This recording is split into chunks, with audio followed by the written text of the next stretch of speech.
Leaving a cult or a toxic community can often mean learning to think for yourself again. Having spent years in one of these kinds of groups can often mean having spent years deferring to someone else's judgment or someone else's authority. Whether that's a cult leader or a tight-knit group of sadomasochists or a well-meaning but chronically dysregulated clique.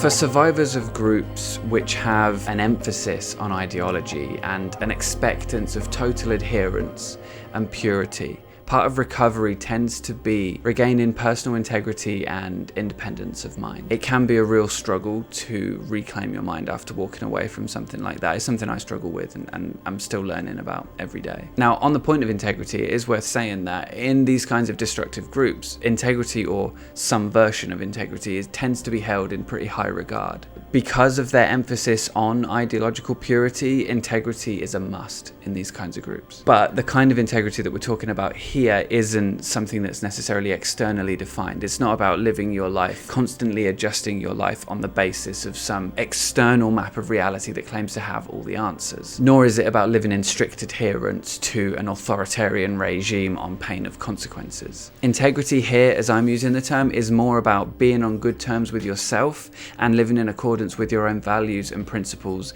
as you've defined them. And the big thing for that with me has been self-trust. Finding that trust in myself to where I can be guided by my own self and not be led astray by all these people that seem more certain than me, that seem to have more answers than me, you know? And the word seem, I think, is an important point to emphasize there, because there are gonna be people who seem to have knowledge and experience that they don't have, who are really out to, take advantage of people. But also there's an important other side to that, which is that sometimes people are gonna have knowledge and experience, and yet still they're going to want to be putting themselves in a position of power, and they're going to want to be taking advantage of other people. So I think that's something really important to consider too, especially when it comes to being faced with someone who's making a claim that they understand the world better than you, that they understand life better than you. If you don't trust yourself at that point, it's going to be so much easier to go along with that, whereas if they come and they say something, it's going to be maybe a little bit less likely that you're going to throw in with them, or maybe you might take a few things and keep on your way, if you trust yourself. A big part of being involved in any group that claims to have some sort of absolute truth about reality, or the most accurate read on reality, is that they have ways of undermining your ability to discern between fact and fiction. And naturally, in interrupting your process of sort of interpreting your experiences and discerning fact from fiction, they slip in things which encourage you to see things their way.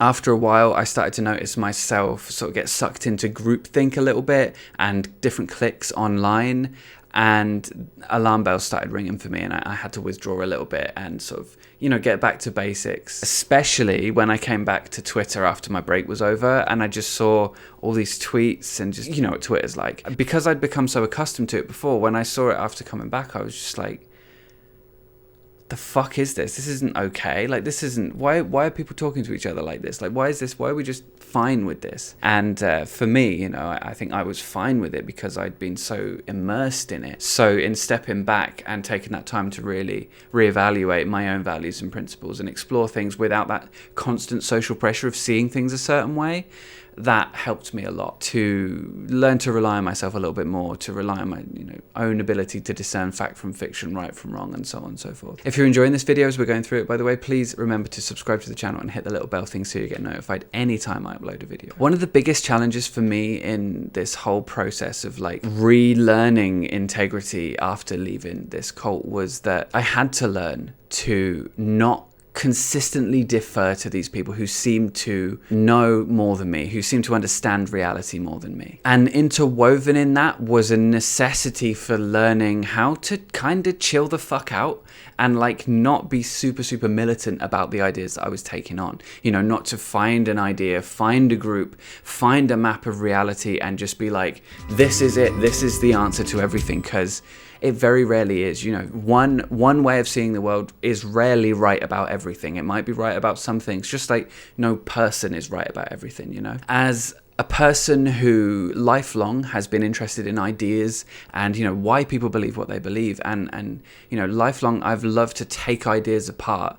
My mistake was mixing up my fascination for ideology and philosophy with my own personal need for certainty and for safety and stability, which again has been something that I've struggled with lifelong. And my own recovery from these movements and their grand narratives really has been a process of bolstering my own personal integrity, bolstering my own ability to think for myself. When push comes to shove, when I'm faced with an idea that is trying to shut down my own way of seeing things, not necessarily just going on the way that I see things, but also not necessarily just deferring to the other, and instead taking time to really evaluate things and really explore how it is that I think things are, and taking that time to do some research on it, do a bit of reading, imagine other ways that contrasting ideas might be true, and just sort of see that if there's any holes in what's being said. Critical thinking has been a huge part of it, but also to even get to a point where critical thinking can help you,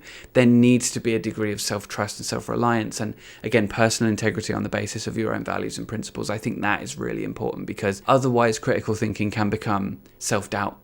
It can become you criticizing your own way of seeing things and then becoming more likely to defer. Because self-doubt and insecurity and cynicism can often masquerade as critical thinking, I think it's really important to find that sort of basis first, or at least in the process of applying critical thinking, so that then when push comes to shove, even if you make a mistake, you can learn from it and move on. While we're talking about integrity and independence of mind, I wanted to tell you a little bit about something really cool that's going on my Instagram starting the 13th of September.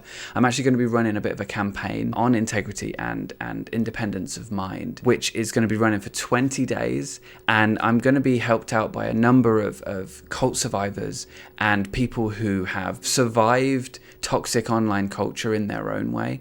And each day for 20 days, I'm going to be sharing insights from these people and myself on, what we've learned about living with integrity, what we've learned about retaining that independence of mind throughout our recovery from these groups. So if you haven't followed me on Instagram yet, make sure you do after this video, because you don't want to miss this. It's going to be some really good stuff. I've had a lot of the submissions in already, and they're fantastic. Also, as part of this campaign, I've been putting these posts out on my social media, which have encouraged you, viewers of this channel, followers of me on social media, to share your own insights on living with integrity and personal independence of mind. Those posts are going to be going out on my Instagram throughout this campaign as well, through my Instagram story, but I wanted to share one or two of them with you here before we end this video today, because I think they're really good, absolute gold. JM222 said, when going through trauma or mental health problems, stay away from conspiracy, religion and spirituality. If something doesn't sound right, research. If something has the elements of confusion, use critical thinking and logic. If you are losing your authentic self, forget what you're doing or researching and reestablish your roots. Honestly, I think that's a really good point. And while I can completely understand why some people might want to lean into spirituality or religion when they're going through trouble, and actually it can be really helpful in my experience, at the same time, it's important to make sure that you're not going too far into that, because when you're struggling, it can be really easy to become more extreme in your ideas, if only to make it easier to cope in the meantime. Back on Track has said, question and investigate your belief system. Is it coming from a place of insecurity? And is your belief system truly yours? Who are you looking to for validation, and how stable do you feel? Remember when you last felt authentically yourself. How does this moment compare? Really good, really introspective questions there. I think that's really useful when you're navigating new ideas, when you're navigating your own belief system and trying to ensure that it exists in such a way that is encouraging and propping up your own well-being, rather than tearing it down and making life harder than it needs to be. Thank you to JM222 and Back on Track for sharing those. I hope that gives you a little bit of a taste of the kind of thing that we're going to be talking about for this 20 days starting the 13th of September over on my Instagram. Definitely follow me over there if that's something that you're interested in seeing. And if you want a bit of extra content from me every single week, then consider supporting me over on Patreon. There's a link to that in the description, and it will be on the end card of this video. Otherwise, I'm Andy Fellows. Please be kind and ask good questions, and I'll see you in the next one.